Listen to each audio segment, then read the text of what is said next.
अभी हम लोग सुन रहे हैं कि पूरे वर्ल्ड में इन्फ्लेशन की बहुत ज़्यादा प्रॉब्लम्स हो रही है।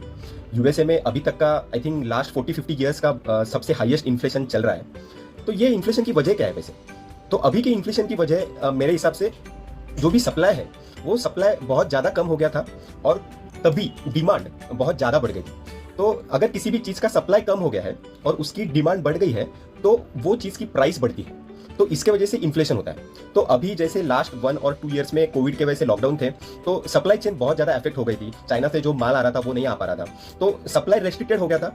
और कोविड के पीरियड में बहुत सारे गवर्नमेंट ने, इंडिया के गवर्नमेंट ने भी पैसे बहुत ज़्यादा प्रिंट किए।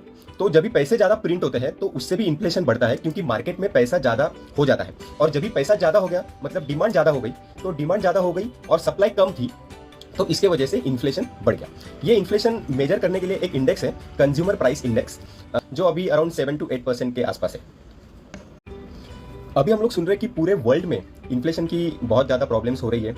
यूएसए में अभी तक का आई थिंक लास्ट 40-50 ईयर्स का सबसे हाईएस्ट इन्फ्लेशन चल रहा है। तो ये इन्फ्लेशन की वजह क्या है वैसे?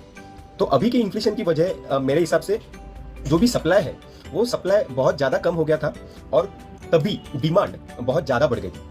तो अगर किसी भी चीज़ का सप्लाई कम हो गया है और उसकी डिमांड बढ़ गई है तो वो चीज़ की प्राइस बढ़ती है, तो इसके वजह से इन्फ्लेशन होता है। तो अभी जैसे लास्ट 1 और 2 ईयर्स में कोविड के वजह से लॉकडाउन थे, तो सप्लाई चेन बहुत ज़्यादा अफेक्ट हो गई थी। चाइना से जो माल आ रहा था वो नहीं आ पा रहा था, तो सप्लाई रेस्ट्रिक्टेड हो गया था। और कोविड के पीरियड में बहुत सारे गवर्नमेंट ने, इंडिया के गवर्नमेंट ने भी पैसे बहुत ज़्यादा प्रिंट किए। तो जब भी पैसे ज़्यादा प्रिंट होते हैं तो उससे भी इन्फ्लेशन बढ़ता है, क्योंकि मार्केट में पैसा ज़्यादा हो जाता है। और जब भी पैसा ज़्यादा हो गया मतलब डिमांड ज़्यादा हो गई, तो डिमांड ज़्यादा हो गई और सप्लाई कम थी, तो इसके वजह से इन्फ्लेशन बढ़ गया। ये इन्फ्लेशन मेजर करने के लिए एक इंडेक्स है, कंज्यूमर प्राइस इंडेक्स, जो अभी अराउंड 7 to 8% के आसपास है।